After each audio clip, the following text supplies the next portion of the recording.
Previously on Set Sail. Your thoughts are telling when you step first. Yeah? Well, the bloody thing is heavy. That wretched smell burns my nose. This place is where it happened, where I lost me flesh. Is this really the place where Vito was injured? And he didn't let any of us forget it, neither. We are going through the aisles, and Rittem will get us out alive. Who's singing? I haven't ever heard singing like that. Oh, the fish folk. Frankie, no! Bairns. Set Sail, Episode 8. Staying Alive. The music. It's so beautiful. I just want to see them. Boss! Get away from the side! While the crew is busy fighting off the sirens, our dear Frankie is lured overboard. Frankie!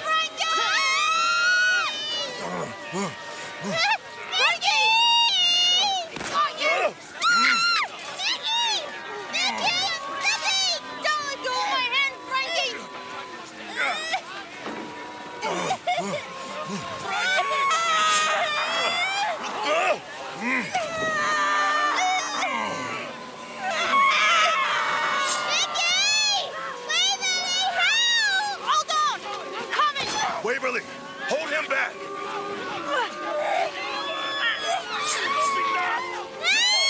Frankie's hand slips from Mikhail's, and she falls, catching a porthole and clinging for dear life. No! But Frankie! She'll fall into the water. She can't swim. Waverly, get the boy below deck. Come on, girl. Grab my hand.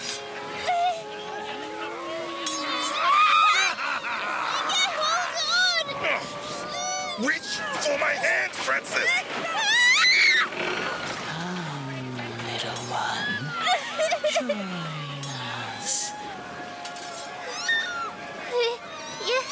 Yes. I've got you, Frankie. I've got you. Come on, lass. Up you come. I've got you, little one. Just a I've got you. moment in the air, and Rittem! Nearly through. Yeah, we're going through the crevice. Prepare yourself. beautiful. Don't you I'm taking Francis below deck. Make sure they stay there, Brack! I Captain. We should lose them in the crevice. Yeah.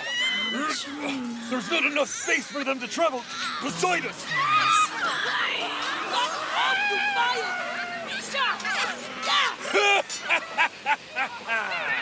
Here we go! All hands, brace for impact! It's about to get bumpy!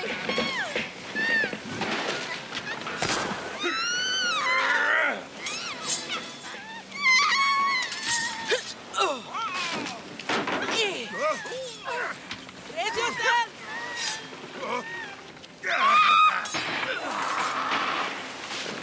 Keep her straight, Rittem! Hi, Captain. A fortune, I tell ya. I'll retire after this. If you win fortune, I make you celebratory drink. Criminy! Now that's what I'm talking about. Details, Pete, details. You really trust Chow to make you a drink after you get all that gold? Oi! You got a point. I swear, no poison. Just original recipe. Well, I'm convinced. Nearly through, men.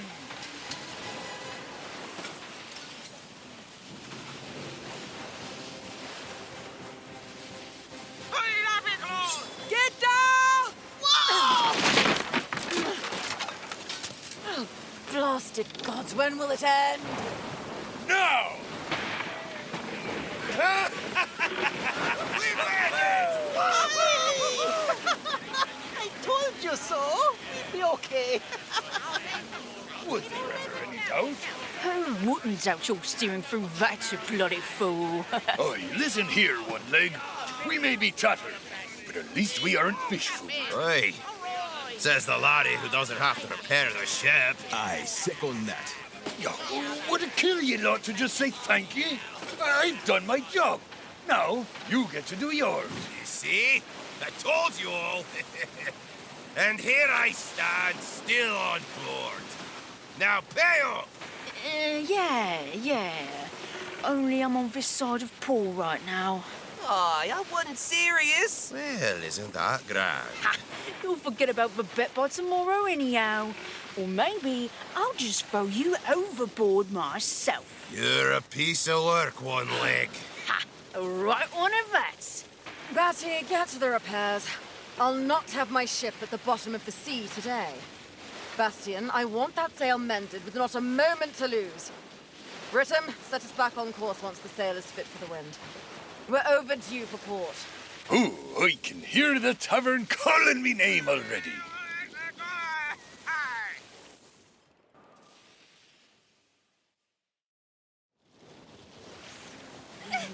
Nearly through! Yeah, we're going through the crevice. Prepare yourself! Don't you I'm taking Francis below deck, Captain. Make sure they stay there, Brack! Aye, Captain. We should lose them in the crevice. With the ship not out of immediate danger, Brack brings Frankie below deck to rejoin her brother.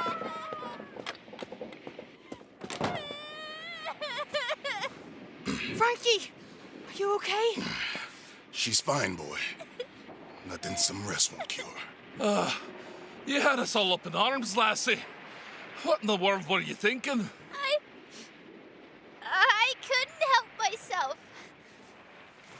The sirens' music was so wonderful. They were so beautiful. Beautiful! Well, if you consider a cross between a sturgeon and a mermaid beautiful, what were you thinking? What? She looked like an angel. What are you talking about? It was in that moment that Waverly and Brack exchanged a knowing look.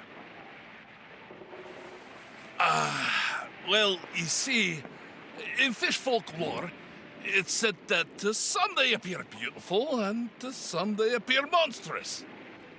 But why? Well, it depends on your disposition. What does that even mean? It doesn't matter. What matters is that you both are alive. But next time, Francis, please use the cotton balls. Next time? Well, we hope no time soon. Waverly, head up on deck. See if you're needed. I would like to speak with the children. Aye. We'll be making port in 2 weeks. As you know, the captain did say we would drop you off at our next port stop. You can make your way back home from there. What? You mean we can't stay? Captain's orders were clear. We don't need children aboard the ship. As you should now understand after what just happened moments ago. How are we supposed to get home? Well, from what I've seen, you both seem resourceful. I'm sure you'll find a way. Now, this means we've 2 weeks to continue your training. So, we'll take an extra hour every day until then. That'll be 2 extra hours for you, just for that.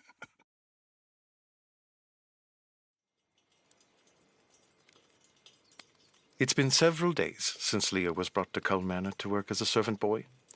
He's found himself getting into a routine of sorts, and has even started making friends with Winnie, the head maid's daughter.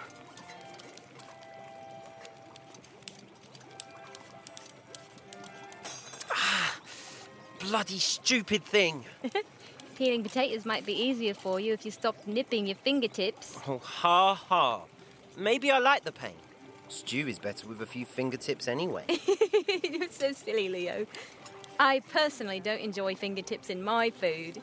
I doubt Lord Cull would approve either. It would almost be worth the lashing just to see his face. I don't enjoy such games, Bertha. Get those cooks under control, or it's the stables for the lot of you. Almost worth it indeed. What's almost worth it? Peter, what are you doing here? Seeing your father's reaction to a fingertip in his stew. Oh, yes, that would be hilarious. I see Leo has gotten a head start on cutting off fingertips. You'd better catch up, Winnie. Don't encourage him. It's not his fault he doesn't know how to peel a potato. I know how to peel a potato. Oh, really? You two and your squabbling. I'm glad to have you around, Leo. You're changing this place. I can't put my finger on it just yet, but I like having you here. Thanks. What are you doing here anyway? You're not supposed to be speaking to us, peasants and all. My father doesn't know everything about me. But he does have eyes and ears everywhere. Hasn't caught me here yet. Anyways, I'm so hungry, I could eat a whole pig. There's leftover bread and cheese from lunch. There, on the table. Ah, I knew I liked you, Leo.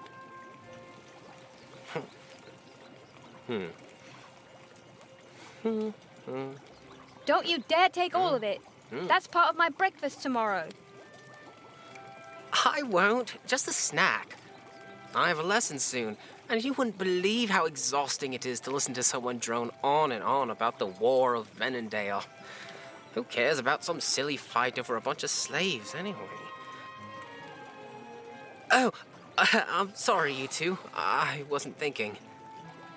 It's fine. Doesn't matter. I've never known what it's like not to be a servant. Why should I care? Right. Yeah.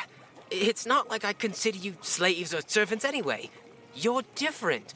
You're my friends. Well, gotta go. Father would have my head if I'm less than early to my lesson. Oh, and Winnie, please do show Leo how to peel a proper potato. As funny as it would be, let's not anger Father.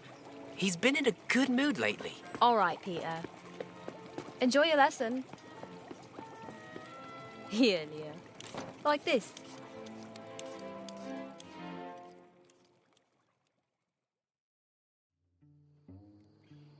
Lord Cull has kept a watchful eye on Leo since bringing him to the manor. He placed him under the care of his head scullery maid, Bertha, to teach him what it means to be a servant in Cull Manor. Come in. I've your supper, my lord. Ah, yes. You may leave it here on my desk, brother. How is the boy faring? He's doing well, my lord. Fattening just fine. And he's starting to plump up, even after only a few days of proper meals. I imagine he'll be a big help with the household in no time. Good. You may take your leave. Yes, sir.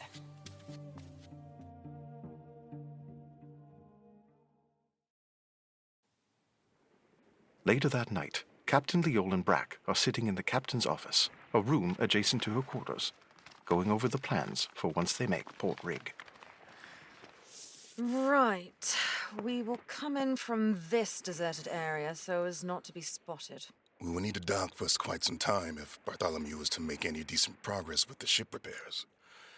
It seems the hull is intact, but there's now quite a few weak spots. Betty has managed to temporarily patch some spots, but it will need more. At least we aren't taking in water. At least we aren't dead. That was a risky call, Captain. We did what we must, Brack. I know. How are the children? Alive. Probably in shock. Falling overboard in the Zutra is enough to turn your hair white. Ugh, I knew I should have tossed them overboard as soon as we found them. Ah, you aren't that heartless, Aaron. Sometimes I aim to be. Speaking of the children, though, are you sure you want to just drop them off at Port Rig? You know they may never get back home to Treen. They are a liability, Brack. You saw what happened earlier. That could have been any of the men or women here, Captain. But it wasn't. It was a 7-year-old child. And what use would they be to me if we kept them anyway? Well, you've heard of young Mikhail's stealth abilities. That boy is always sneaking food or appearing out of thin air. And little Frankie is fearless. She has a lot of potential as a future captain of the Sleepy Siren. Ah, trying to get rid of me so soon, Quartermaster. Not at all, Captain. You must realize we will retire someday. And who will resume our legacy? You are right, I suppose. And I don't trust any of those mangy dogs to lead. Would you rather have someone who will potentially run it into the ground? Or someone you can teach from the ground up to become the next captain? Or, I hear Stinking Pete is good at barking orders. Oh, wonderful! A man who can barely speak. Yes, let's put him in this role. Can you imagine? Absolutely dreadful. Oh, I'd rather not. Why are you so vested in these children, Brack? I just think they could be a good asset to us, is all. No, there's more to it than that. Yeah. They just remind me of someone. Ah. You know me. Anyway, let's focus.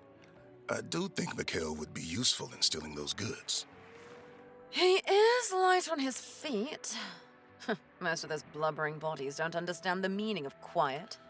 And Frankie is coming along with her sword skills. Should go with him to protect him. She's not ready, Brack. Mikhail cannot defend himself.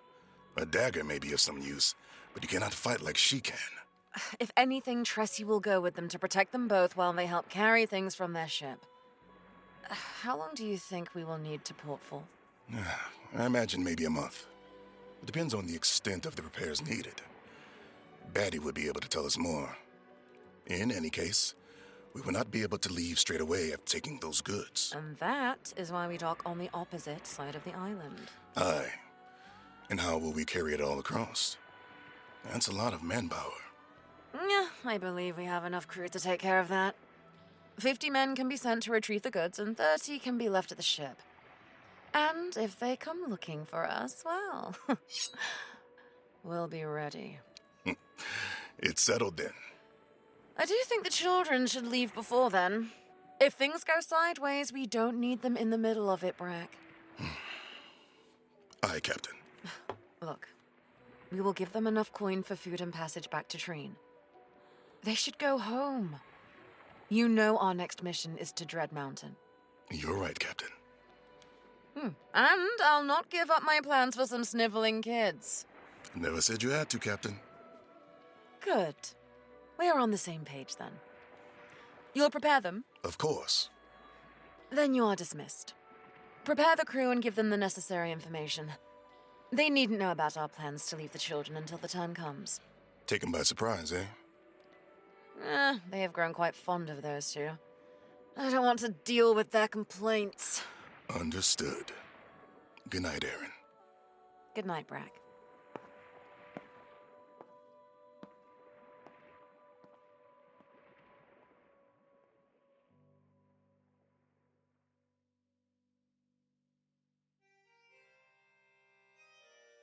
Thanks for listening to Episode 8 of Set Sail. The question for the next episode is, does Captain Lial tell the crew about the kids leaving? Or does she allow them to say goodbye? Vote by the deadline in the description, by leaving a comment, or following us on socials to use the polls. Arr, mateys.